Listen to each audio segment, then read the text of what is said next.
Thomas the tank engine was feeling bright and cheerful. It was a splendid day. "Good morning," he whistled to some cows, but the cows didn't reply. "Never mind," said Thomas. "They're busy with their breakfast." Next, he saw Bertie. "Hello, Bertie. Care for a race today?" But all Bertie could say was, "Ouch! That's another hole in the road." "I'm sorry, Bertie," smiled Thomas. Thomas was still in good spirits when Bertie arrived at the next station. "Bad luck, Bertie. Now, if you were a steam engine, you would run on a pair of reliable rails." "Huh," replied Bertie. "The railway was supposed to deliver tar to mend the road 2 weeks ago. You can't trust a thing that runs on rails." "I run on rails. You can trust me, Bertie. I'll see if I can find out what's happened." And Thomas puffed away towards the big station.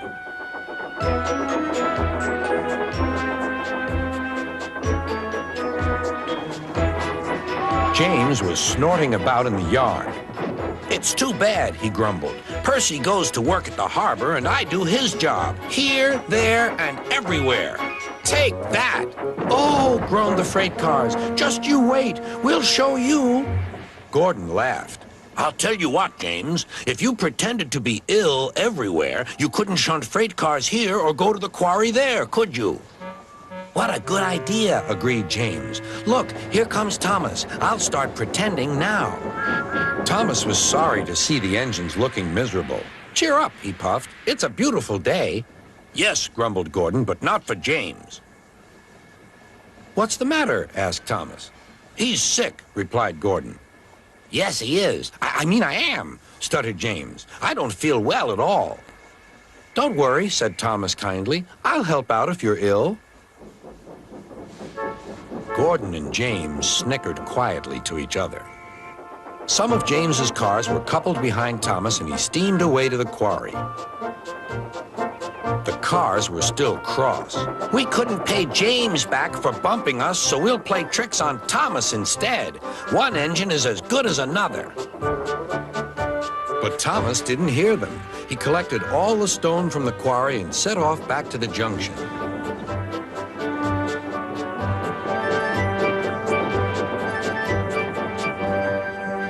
Danger lay ahead. "Now for our plan," giggled the cars. "Go faster, go faster." They pushed Thomas over the switches. "Slow down," called Thomas's driver and applied the brakes.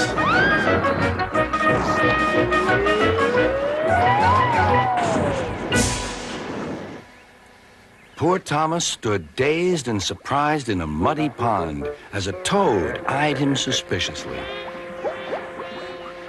"Bust my buffers," muttered Thomas. "The day started so well, too."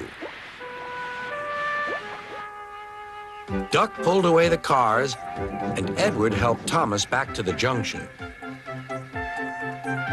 Suddenly, Thomas remembered the missing tar. He told Edward all about it. "That's strange," said Edward. "A car full of tar has been left at my station. That must be it. Driver will make sure it gets to Bertie now."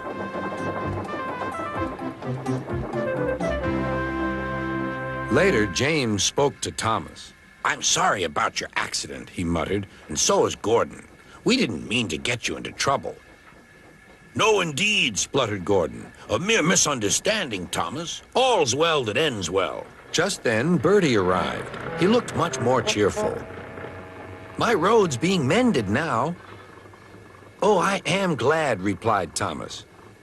"Thanks for all you did," added Bertie. "Now I know I can trust an engine, especially if his name is Thomas."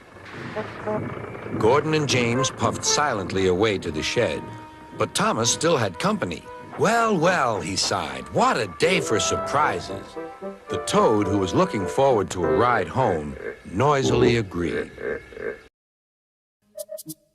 Thomas was waiting at a junction when a bus arrived. "Hello," said Thomas. "Who are you?" "I'm Bertie. Who are you?" "I'm Thomas. I run this branch line." "So you're Thomas.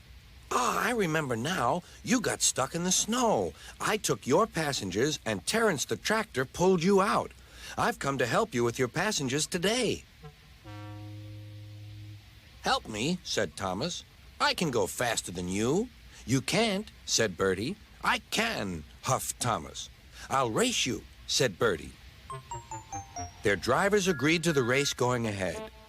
The station master said, "Are you ready? Go!" Thomas never could go fast at first, and Bertie drew in front.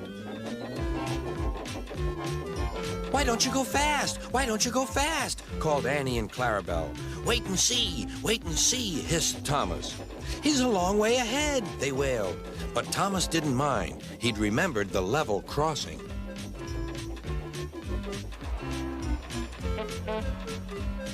There was Bertie fuming at the gates while they sailed gaily through.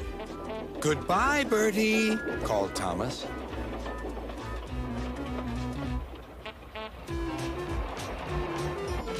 After that, the road left the railway so they couldn't see Bertie.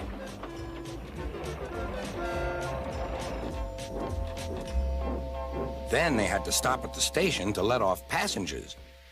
"Beep, beep. Quickly, please," called Thomas, and off they went again. Come along, sang Thomas. We're coming along, sang Annie and Clarabelle. Hurry, hurry, hurry, panted Thomas. Then he looked ahead. There was Bertie tooting triumphantly on his horn. Oh, dearie me, groaned Thomas. Steady, Thomas, said his driver. We'll beat Bertie yet. We'll beat Bertie yet. We'll beat Bertie yet, echoed Annie and Clarabelle. We'll do it, panted Thomas. Oh, bother, there's a station. Then he heard Bertie. Goodbye, Thomas. You must be tired. Sorry I can't stop. We buses have to work, you know. Goodbye. Oh, dear, thought Thomas. We've lost. But he felt better after a drink. The signal dropped. Hurrah, we're off! Hurrah, we're off! Puffed Thomas.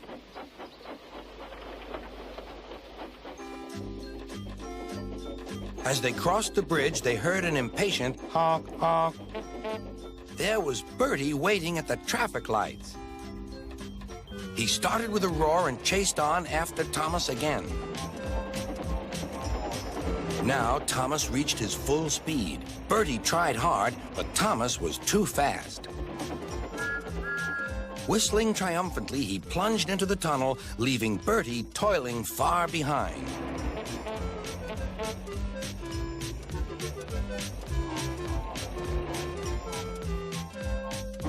We've done it, panted Thomas. We've done it, hooray, chanted Annie and Clarabelle as they whooshed into the last station.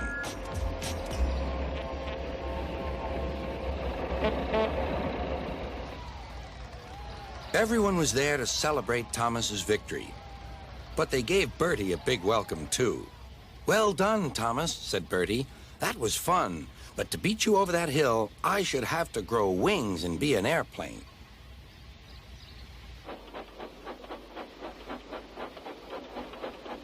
They now keep each other very busy. They often talk about their race, but Bertie's passengers don't like being bounced like peas in a frying pan. And Sir Topham Hatt has warned Thomas not to race at dangerous speeds. So although, between you and me, they would like to have another race, I don't think they ever will. Do you?